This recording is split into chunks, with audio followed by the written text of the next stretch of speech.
आणि आता बातम्यांचा वेगवान आढावा. बातमी 36 जिल्ह्यांची. तब्बल 40 वर्षांनंतर का होईना पण शरद पवार अखेर रायगडावर गेले. अजित पवार यांना या गोष्टीसाठी मोठं क्रेडिट द्यावं लागेल असं उपमुख्यमंत्री देवेंद्र फडणवीस यांनी म्हटलं आणि शरद पवार यांना चांगला चिमटा काढलाय. तर शरद पवार यांना आज छत्रपती शिवाजी महाराज अचानक आठवले. इतकी वर्ष त्यांनी संभ्रमात काढली असं म्हणत राज ठाकरे यांनी सुद्धा पवारांवर हल्ला चढवला. छत्रपतींचं कधीही नाव न घेणाऱ्या शरद पवार यांना आज रायगड आठवला अशी टीका राज ठाकरे यांनी केली. छत्रपतींचं नाव घेतल्यावर मुस्लिमांची मतं जातात अशा संभ्रमावस्थेत त्यांनी इतकी वर्ष काढली आणि आता त्यांना छत्रपती शिवाजी महाराज यांची आठवण झाल्याचं ते म्हणाले. मनसे अध्यक्ष राज ठाकरे यांनी ईव्हीएमला विरोध केलाय. जगात फक्त आपणच ईव्हीएम घेऊन का बसलोय असा प्रश्न त्यांनी उपस्थित केला. मशीनवर बटन दाबल्यानंतर फक्त आवाज येतो, मतदान झाल्याचं कळत नसल्याचं ते म्हणाले. यावर बोलताना राज ठाकरे यांचा ईव्हीएमवर पुन्हा विश्वास बसेल असा आशावाद फडणवीस यांनी व्यक्त केला.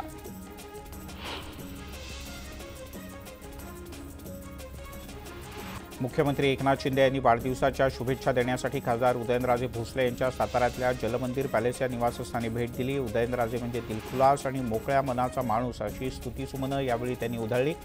मराठा आरक्षण प्रक्रियेत राजे अग्रभागी होते. आरक्षण देण्याची शपथ घेतली होती आणि आता ही शपथ आम्ही पूर्ण केल्याचंही ते म्हणाले.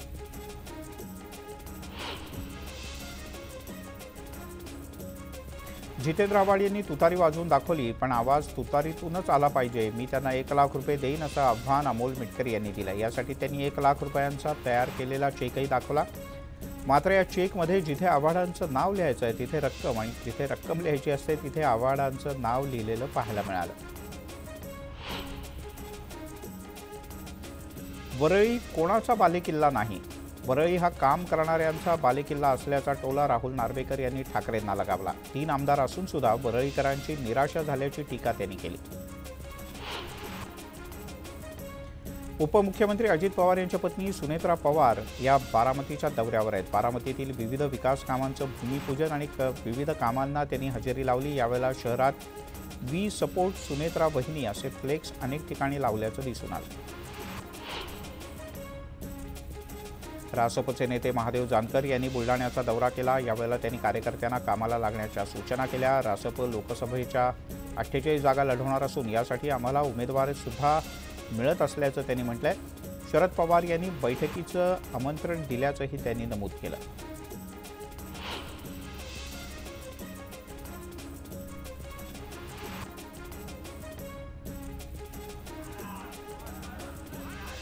काँग्रेसमध्ये 40 वर्ष मंत्री असलेले नेते अडचण आली की संरक्षणासाठी भाजपमध्ये जातात असं म्हणत महादेव जानकर यांनी अशोक चव्हाण यांना टोला लगावला. भाजपमध्ये जाऊन हे नेते संरक्षित होतात असं म्हणत पुन्हा ते मंत्री होतील अशी टीकाही त्यांनी केली. नारायण राणे यांच्याकडे रत्नागिरी सिंधुदुर्ग लोकसभा मतदारसंघ निवडणूक लढवण्याची हिंमत नाही आणि म्हणूनच ते कच खातायत अशी टीका विनायक राऊत यांनी केली आहे. निवडणुकीच्या पूर्वी कच खाणाऱ्या माणसाला उमेदवारी द्यावी लागते हे खरं तर पंतप्रधान मोदी यांचं अपयश असल्याचा टोलाही त्यांनी लगावला. लोकसभा निवडणुकीच्या बद्दल मी अजूनही कोणाशी चर्चा केलेली नाही. माझ्या वरिष्ठांशी बोलून मी निर्णय घेईन असं स्पष्टीकरण नारायण राणे यांनी दिलंय. महानंद दूध डेअरी एनडीडीबीला चालवायला देण्यास किसान सभेनं विरोध केलाय. हा करार नेमका कसा आहे, कोणत्या अटी शर्तींवर आहे, महानंदला चालवायला दिलं जात आहे का हे राज्य सरकारनं स्पष्ट करावं अशी मागणी डॉक्टर अजित नवले यांनी केली. वाशिमच्या कारंजा मतदारसंघाचे भाजपचे आमदार राजेंद्र पाटणी यांच्यावर शासकीय इतमामात अंत्यसंस्कार करण्यात आले. यावेळेला भाजपचे नेते, आमदार तसंच पालकमंत्री संजय राठोड उपस्थित होते.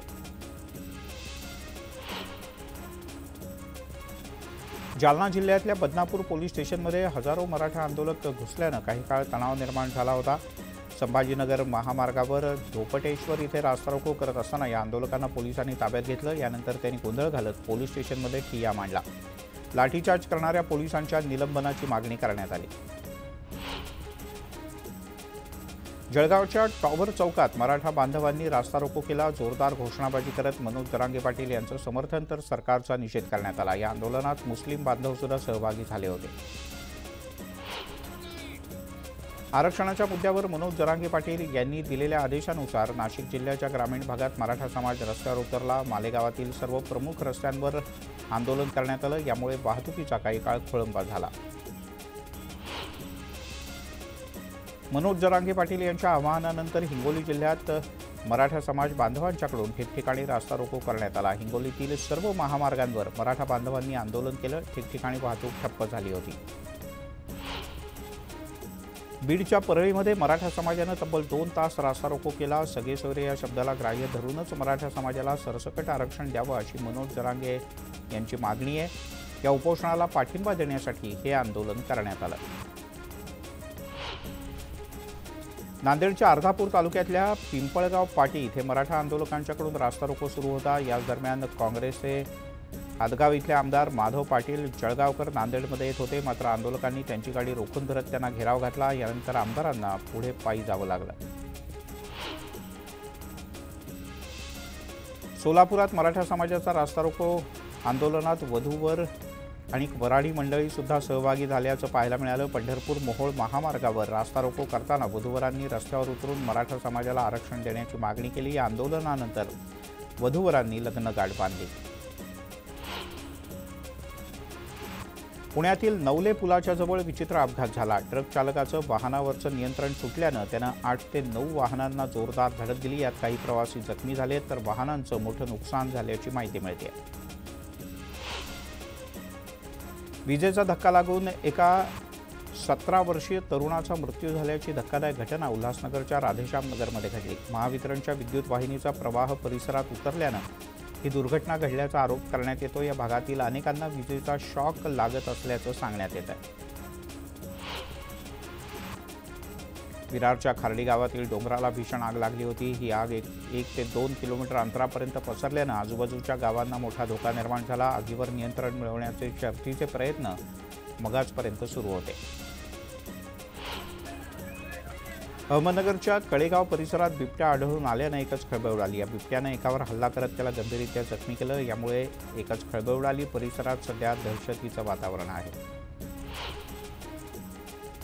नाशिकच्या पंचवटीतील सुयश हॉस्पिटलमध्ये डॉक्टर कैलास राठी यांच्यावर झालेल्या हल्ल्याचं सीसीटीव्ही फुटेज समोर आलंय. हल्लेखोरानं डॉक्टरांवर तब्बल 18 वार केल्याचं यामध्ये स्पष्टपणे दिसतंय.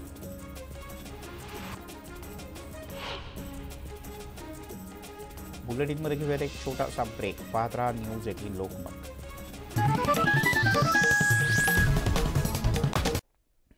ब्रेकनंतर आपल्या सगळ्यांचं पुन्हा एकदा स्वागत. नेटवर्क 18च्या फर्स्ट पोस्टला संरक्षण मंत्री राजनाथ सिंह यांनी एक खास मुलाखत दिली. या मुलाखतीत त्यांनी संरक्षण क्षेत्रात सरकारनं कशाप्रकारे आमूलाग्र बदल घडवून आणला याची माहिती दिली आहे. तिन्ही दलांमध्ये समन्वय घडवून आणल्यानं त्याचा मोठा फायदा सैन्य दलाला झाला असल्याचं त्यांनी म्हटलं. आत्मनिर्भर भारत योजनेच्या अंतर्गत अनेक शस्त्रांची निर्मिती देशातच होत असल्याचंही त्यांनी आवर्जून नमूद केलं.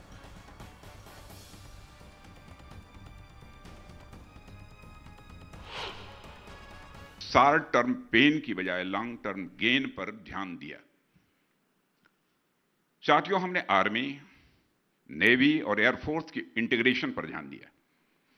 जो पुराना ढर्रा चला रहा था उसमें तीनों ही सेनाएं अलग अलग काम करती थी.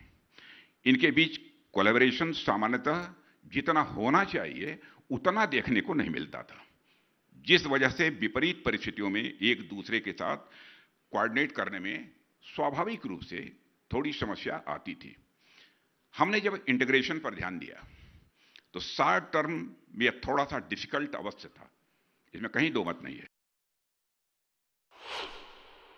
हमने आत्मनिर्भर भारत के संकल्प के साथ, ये हमारे प्राइम मिनिस्टर का, हमारे प्रधानमंत्री जी का विजन था, भारत आत्मनिर्भर भारत के संकल्प के साथ डिफेंस इंडस्ट्रियल सेक्टर में भारत को सेल्फ रिलायंट बनाने की दिशा में प्रभावी तरीके से हम लोगों ने काम किया है और उसका आउटपुट मिलना भी प्रारंभ हो गया है. हम पहली ऐसी सरकार हैं जिसने हथियारों के इंपोर्ट पर खुद के लिए ही प्रतिबंध लगाया है.